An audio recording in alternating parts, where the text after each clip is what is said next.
चला सुरू करा जरा रोल इरफान भैया विचारा वडील गेले 2 दिवस चर्चा सुरू होती आणि तुम्ही कालही म्हणाले होते की आता जर शिष्टमंडळ आलं नाही ते कागदपत्र घेऊन आले नाही तर आता मी त्यांना विचारणार नाही बोलणार नाही आताही मुहूर्त कळलाय दिवस कळलाय काय सांगा काल सरकारकडून फोन आला होता मुख्यमंत्री कार्यालयाकडून पण आजचा दिवस वाढवून द्या म्हणून उद्या ते 100% आलेत असं आज सकाळी सांगितलं त्यांनी आणि कालही सांगितलं होतं उद्या आपलं ठरल्याप्रमाणे ते उद्या घेऊन येतील नाही मग उद्या नाही आले तर मग सांगतोच आरतीला येण्यासाठी त्यांच्याकडे वेळ आहे आज उपमुख्यमंत्री आरतीला येतात मात्र तुम्हाला भेटण्यासाठी येत नाही समाजाचा प्रश्न असताना सुद्धा ते वाटत नाही आता ती ज्यांची त्याची भूमिका आहे आमची भूमिका स्पष्ट आहे कोणी येवो अथवा न येवो परंतु मराठा समाजाच्या आरक्षणासाठी शेवटच्या श्वासापर्यंत झुंज देणे हे आमचं काम सुरू आहे समाजाचंही राज्यभर सुरू आहे माझंही सुरू आहे आणि आमची पुढची तयारी पण सुरू आहे तिन्ही पण गोष्टी सोबत आहेत आता माझी पण तब्येत ठणठणीत होती मी 2-3 दिवसांनी प्रॅक्टिकल काम सुरू करतोय त्यामुळे आमचेही कामं सुरू आहेत त्यांचंही काम सुरू आहे मात्र एक खरं आहे की सरकारकडून त्यांच्या पातळीवर प्रचंड जोरानं काम सुरू आहे जो मराठा समाजाला आपण 29 ऑगस्टला शहागडला शब्द दिला होता की मराठ्यांच्या पदरात प्रमाणपत्र पडतील ते पडायला सुरू झाले त्यामुळं सरकार काम करतंय नाराजी व्यक्त करायची त्यावेळेस आम्ही केली परंतु आज पूर्ण ताकदीनं सरकार मराठा समाजाला आरक्षण देण्यासाठी आणि कुणबी प्रमाणपत्र देण्यासाठी प्रत्येक जिल्ह्यात काम करतंय राज्यभर काम करतंय आणि जिल्ह्यात त्यांनी कक्ष सुद्धा मराठा समाजाला प्रमाणपत्र देण्यासाठी स्थापन केले यावरून लक्षात येतंय की आता ते दिरांगाई करत नाही केली आम्ही परत सावध आहे त्यांनी जर केली तर काल ओबीसी नेत्यांनी फडणवीसांची भेट घेतली त्यावेळेस फडणवीसांनी सुद्धा सांगितलं कुणाच्या आरक्षणाला धक्का बसणार नाही बाहेर आल्यावर एक शब्द होता ओबीसी धोक्यात आहे ओबीसी आरक्षण धोक्यात आहे कसं बघताय तुम्ही याकडे कारण ते खूप जास्त एकवटत चाललंय नाही ते एकवटले नाही एकवटले हा भाग वेगळा आहे नेते एकवटतेत सामान्य बांधव यांना माहिती आहे की त्यांचे जर पुरावे सापडत असले मराठा समाजाचे तर मराठा समाजाच्या लेकराला आरक्षण मिळून दिलं पाहिजे आम्ही काय त्यांचं हिसकून घेत नाहीत किंवा त्यांचं मागत नाहीत आमचंच तिथं आहे ओबीसी मध्ये ते आम्ही घेतोय आणि ते पण सरकार सत्य असल्यामुळे द्यायला लागले कारण ते कितीही म्हणले की आमचं हिसकावून घेत आहेत किंवा आमच्या वाटेकरी होत आहेत आमच्याकडं नोंदी आहेत आम्ही पूर्वीपासून कुणबी आहेत म्हणून सरकार आम्हाला द्यायला लागले हे सामान्य गावागावातल्या ओबीसी बांधवांना आता पटायला लागले की मराठा समाजाच्या नोंदी आहेत याचा अर्थ मराठा समाज ओबीसी मध्ये त्याला मिळू दिलं पाहिजे आम्ही असं केलंय का आमचा काहीच पुरावा नाही आणि ओबीसी मध्ये गेलो तर नाही आमचे पुरावे आहेत म्हणून आम्हाला कुणबी प्रमाणपत्र मिळायला लागले आणि हे गावागावातल्या सगळ्या जाती धर्माच्या लोकांना मान्य त्यांनी आम्हाला विरोध कधी केला असता गाव लेवलच्या लोकांना ओबीसी बांधवांना की आमच्याकडे काहीच पुरावा नाही आणि आम्ही आरक्षण मिळवतोय तर त्यांनी विरोध केला असता त्यांना माहिती यांच्याकडे पुरावे आहेत हे नेतेच आपले विरोध करतात उलट तेच ग्रामीण भागातले ओबीसी बांधव त्यांच्याच नेत्याला नाव ठेवायला लागले की तुम्ही जाणून बुजून मराठा समाजाला विरोध करताय आणि मराठा समाजात आणि ओबीसी समाजात भांडणं लावायचं काम ओबीसी नेते करतायत असे स्वतः ओबीसी बांधवच गावागावातले आता म्हणायला लागले त्यांचे पुरावे सापडले त्याचा अर्थ त्यांना आरक्षण मिळालं पाहिजे ही आता ओबीसीची कालपासूनची भावना ओबीसीचा काल मोर्चा निघाला असे अनेक ठिकाणी मोर्चा आहे आणि पुढे मोठ्या नियोजन सुरू आहे चांगली गोष्ट आहे ना आमचं त्याबद्दल काहीच मत नाही फक्त आमचं एकच मत आहे की ओबीसी बांधवांनी घराघरातल्या एक गोष्ट समजून घ्या की आमचे पुरावे म्हणजेच आपल्या ग्रामीण भागात आणि मराठवाड्याच्या भाषेत उदाहरण द्यायचं असलं तर एखाद्याची जमीन आहे आणि त्याचा रेकॉर्ड आहे तर त्याला ती मिळाली पाहिजे तो जर अतिक्रमण करणार असला तर तुम्ही त्याला देऊ नका तसं मराठा समाजाचं हक्काचं आरक्षण आमचे पुरावे सापडतात आम्हाला मिळालं पाहिजे ही तुमची प्रामाणिक भावना असली पाहिजे आमचं असूनही तुम्ही जर देऊ नका म्हणत असाल तर मग याला तुम्ही गोरगरिबांच्या लेकरांवरती का कोपलात, किंवा तुमच्या डोक्यात इतकी वाईट विचार काय आहेत की मराठ्यांच्या एखाद्या गोरगरिबांच्या लेकरांचं वाटोळं झालं पाहिजे.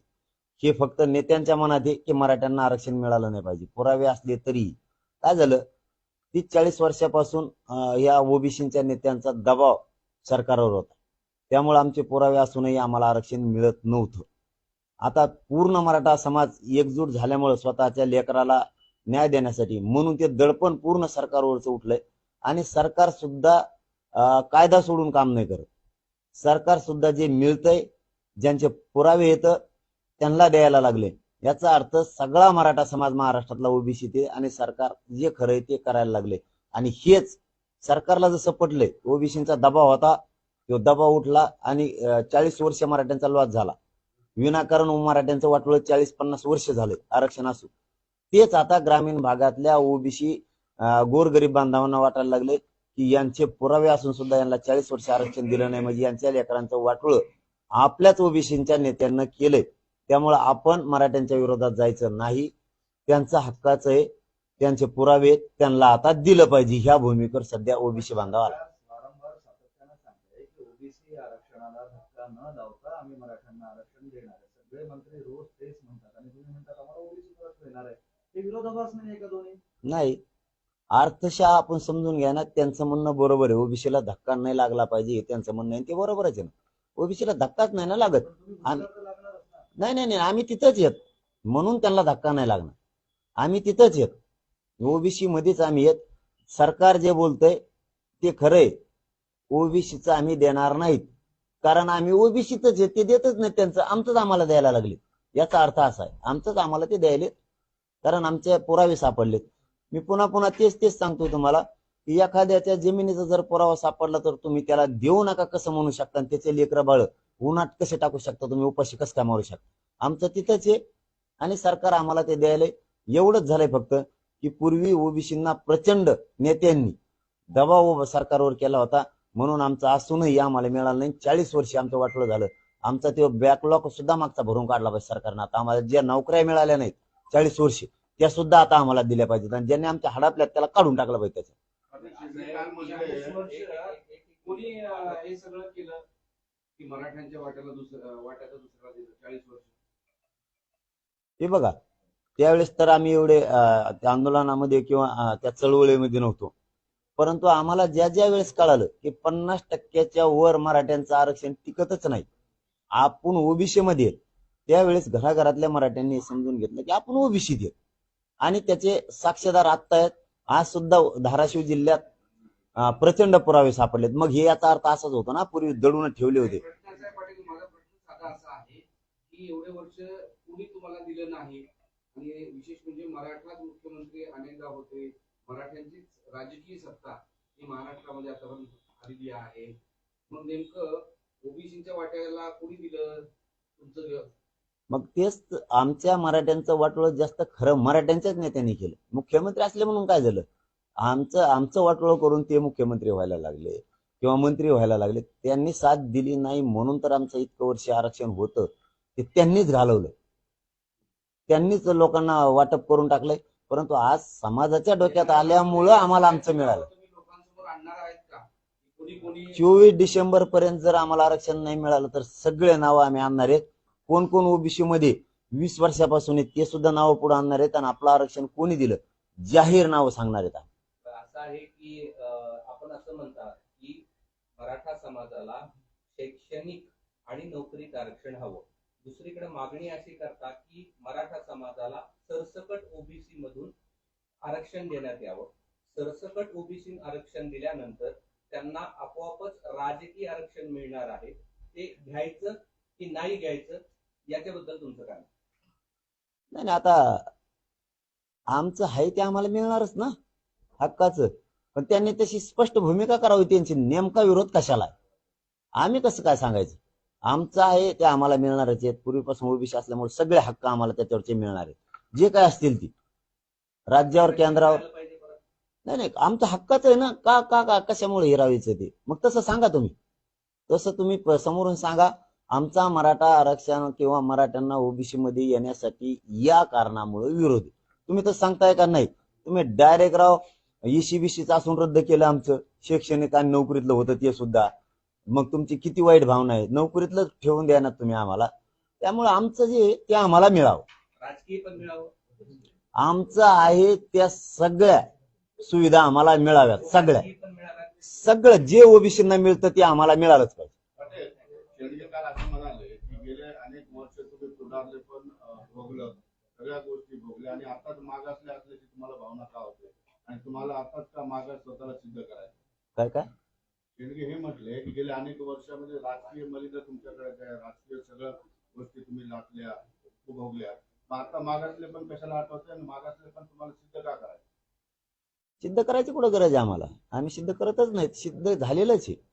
आता हे सिद्ध झालंय ना दादा, हे सिद्ध झालंय की आमच्या नोंदी सापडायला लागल्यात. उलट आमचा 40 वर्ष लॉस झालाय तुमच्यामुळं, तो सुद्धा भरून द्या आमचा. आता पाठीमागचा जे 40 वर्षात लॉस झाला, आज आमचे पुरावे सापडायला लागले.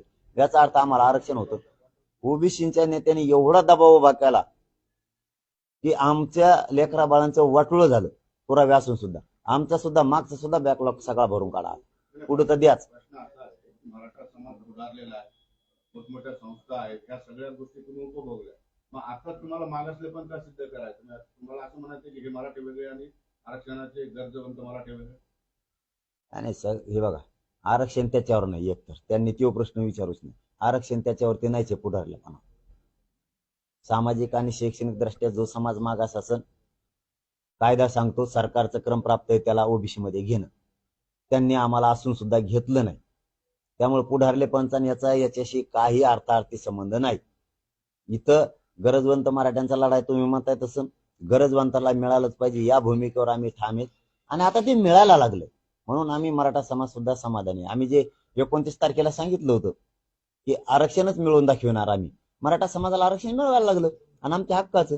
फक्त याच्यातून एकच परिवर्तन झालं, ते म्हणजे खरंच 40 वर्षापासून मराठ्यांना आरक्षण पाहिजे होतं, त्यांचं इथंचे पुरावे आहेत. हे परिवर्तन ग्रामीण भागातल्या ओबीसी बांधवात झालं, याचा आम्हाला जास्त आनंद आहे.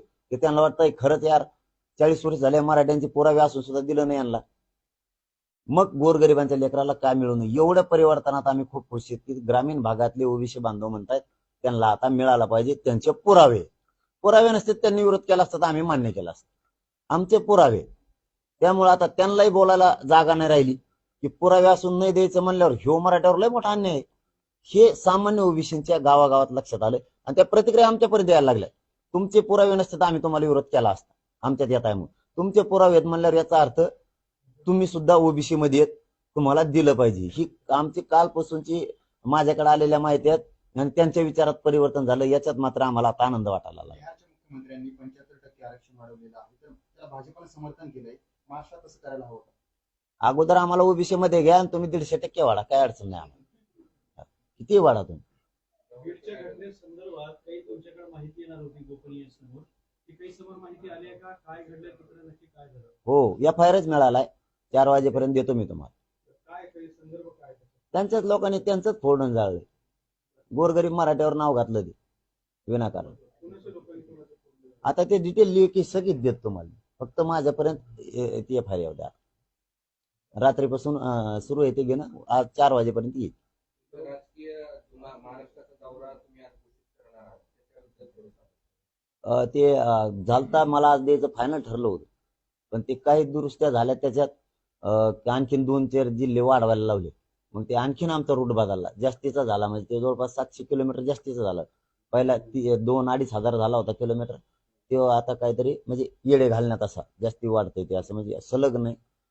त्यामुळे ते वाढल्यामुळे आणखीन त्या सॉरी तुम्हाला आता देतो म्हणलं होतं, ते आता परत थोडंसं लिहायला आणि टायपिंगला परत टाइम गेला, नाही तर आता 10ला ते फायनल होतं तेव्हा. शहरात कुठल्याही नेते ज्यावेळेस आले त्यावेळेस तुम्हाला भेटण्यासाठी येतात. आज गृहमंत्री येणार आहे. आता ते जे त्यांची भूमिका, मी कसं या म्हणणार, मला बळच भेटा असं कसं म्हणू शकणार. तुम्हाला असं अपेक्षा वाटतं की भेटावं म्हणून. नाही, असं मी कसं, असं माझी भूमिका कशी, ज्याची त्याची भूमिका असते. आम्हाला वाटतं त्यांनी आरक्षण येऊन घेऊन भेटावं, तुम्ही ज्यावेळेस मग भेटावं. ते आहे भाऊ भेट, आपल्याला ती आवडती. राज्याचे DCM गृहमंत्री असताना त्यांच्यावर तुम्ही एकेरी भाषेत आणि अशा पद्धतीने बोलले होते की जसं काही एखाद्या कार्यकर्त्याला बोलतात तशा पद्धतीने तुम्ही त्यांना बोलले होते. तुम्ही अपेक्षा कसं करू शकता की DCM गृहमंत्री एवढं झाल्यानंतर सुद्धा तुम्हाला भेटायला यावं? आणि मी का अपेक्षा केली? मी का अपेक्षा केली? आरक्षण दिल्यानंतर यावं. आरक्षण दिल्यानंतर नाही घेऊन यावं असं म्हणलं मी. तुम्ही म्हणलात की बाबा तुम्हाला भेटायला त्यांना इच्छा आहे का, तर माझी तशी आहे बाबा. मग आरक्षणाचं जे आर ते घेऊन या, मग भेटायची इच्छा. मग गळ्यातच पडत होतं त्यांच्या. दौरा कुठून सुरू करताय, कसं सुरू करताय, काय असणार आहे? ते आता बदललं ना परत दादा. तारीख तर ठरली असेल. तारीख तर सांगा नाहीये. दिवाळीच्या आधी, दिवाळीच्या नंतर. तारीख मागं पुढेच व्हायली तिची. काही म्हणतात हा दिवाळीच्या नंतर सुरुवात. दिवाळीच्या नंतर सुरुवात. तुमची दिवाळी कुठं? अंतरवाली हॉस्पिटल कुठे असणार? त्याचा काय मिळत लागा ना भाऊ. आणखी डॉक्टर एकदा म्हणते सुट्टी देणार आहे, मग खुश होतो मी अंतरवाली जायसाठी. या काही म्हणतात नाही जमायचं तुमचं नामचं, इथंच थांबायला. म्हणतात झोपतो इथंच काय. मग आता अंतरवाली जायची इच्छा होती. नाही, फटाके नाही वाजणार मी आरक्षण मिळूस. फटाके वाजून काय. माझ्या भावांनी इतक्या आत्महत्या केल्या, तर मी कुठं फटाके वाजत बसू. त्यांच्या घरात अंधार झालाय आणि मी कुठं लाडून करांच्या खात बसू इकडे. त्यांचं बलिदान मला किंवा माझ्या समाजाला वाया जाऊ चालणार नाही. कारण साजरी करणार नाही. नाही, मी नाही करणार ही दिवाळी. मी साजरी करणार नाही, कारण माझे भाऊच आत्महत्या केल्या या आरक्षणासाठी. आम्ही कोणचा आनंद व्यक्त करत बसू इकडे. मी नाही ना करू शकत. इतका भावना शून्य आम्ही नाहीत ना की त्यांच्या घरावर अंधार पडलाय दादा. त्यांच्या लेकराला कपडे आहेत का नाही याचं सुद्धा ही आहे आज. आणि तुम्ही 123 गावांनी मिळून हा निधी गोळा करून जेवढे आत्महत्या झालेले आहेत, त्यांच्या घरापर्यंत कपडे किंवा जे काही दिवाळी ते पोहोचवणार आहे, ते नेमकं काय? काय नाही, ते चाललंय की आपण थोडंफार त्यांना काही देऊयात, पण घेत येत नाहीत. ते पण असा हे विषय नाही. तेव्हा अजेंड्यावर कुठं टीव्हीला आणायचा असा विषय नाही. तर भावनात्मक हे आपला त्यांना दुःख झाले त्याबद्दलचं आहे की आपण काही द्यायचं की नाही. मी याच्यावर ते सांगणार नाही, कारण थोडंफार देणं म्हणजे काय म्हणते त्याला फराळ. ते आम्ही काय उघडे समजा देऊ शकत नाहीत, पण आमचं कुटुंब उघड्यावर पडलं एका भावाचं, हे मात्र दुःख आहे. मात्र आजच्या पत्रकार परिषदेच्या निमित्तानं मी जाहीरपणानं सांगतो, सरकारला सुद्धा विनंती माझी की आजच्या कॅबिनेटमध्ये आपण हा विषय घ्यावा. राज्य मंत्रिमंडळाच्या बैठकीत सुद्धा घ्यावा की ज्या बांधवांना बलिदान दिले त्यांना तातडीची मदत. त्यांचे कुटुंब खूप उघड्यावर पडलेत, त्यांच्या घरात अंधार झालेला आहे. असं महाभयंकर अंधार बघण्याची कोणाच्याच डोळ्यात ताकद नाही. त्यांना निधी तातडीनं द्यावा आणि त्यांना ती सरकारी नोकरीचं जे ठरलंय, जेवढ्या आत्महत्या झाल्यात तेवढ्यांना तातडीनं द्यावं, कारण त्या कुटुंबाला किमान आधार राहील. मुख्यमंत्री साहेबांना आणि सरकारला हात जोडून विनंती आहे, त्यांना आधार नाही राहिला, त्यांना आधार द्या. कारण ती यादी सगळी कलेक्टरकडून तहसीलदार महोदयांकडून आपण जिल्ह्यातून मागून घ्या. आम्ही तुम्हाला काल परवा दिली, आज टायपिंग करून पुन्हा एकदा देतो. परंतु त्यांच्या लेकरा बाळांच्या डोक्यावर हात फिरवण्यासाठी, कारण त्यांना कुणीच आधार नाही राहिला, त्या सगळ्या आत्महत्या करणाऱ्या भावांना तातडीची मदत आणि नोकरीचं तुम्ही पाठवावं. आजच्या कॅबिनेटमध्ये निर्णय घ्यावा ही विनंती. कॅबिनेटच्या बैठकीमध्ये जो ओबीसी नेते आहेत ते प्रश्न पुन्हा मांडून किंवा ओबीसीचे प्रश्न पुन्हा मांडल्याच्या नंतर, आरक्षणाचा प्रश्न मांडल्याच्या नंतर गोंधळ होऊ शकतो अशी शक्यता वर्तवली जाते. त्यांच्या गोंधळाचं आम्हाला काय करायचं. त्यांचं हमीसच चाललंय तेच आहे, नुसती गोंधळीची. त्यांच्या गोंधळाचं आम्हाला काय करायचं. आम्हाला आमची मागणी आहे ती आम्हाला पाहिजे. ओबीसी विरुद्ध मराठ्यांच्या पार्श्वभूमीवर पंतप्रधान नरेंद्र मोदींनी एक ओबीसी बाबत महत्वाचे विधान केले. ते असं म्हणाले की ओबीसीला फक्त भाजपच न्याय देऊ शकतो. मग आम्ही ओबीसीचे आहेत ना, न्याय देणारच ना ते आम्हाला. आम्ही ओबीसीचे. चलो धन्यवाद दादा. उद्या ओके. हं?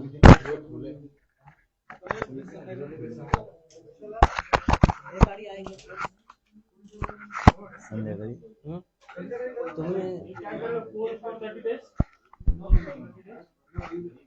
काही अर्जंट असेल तर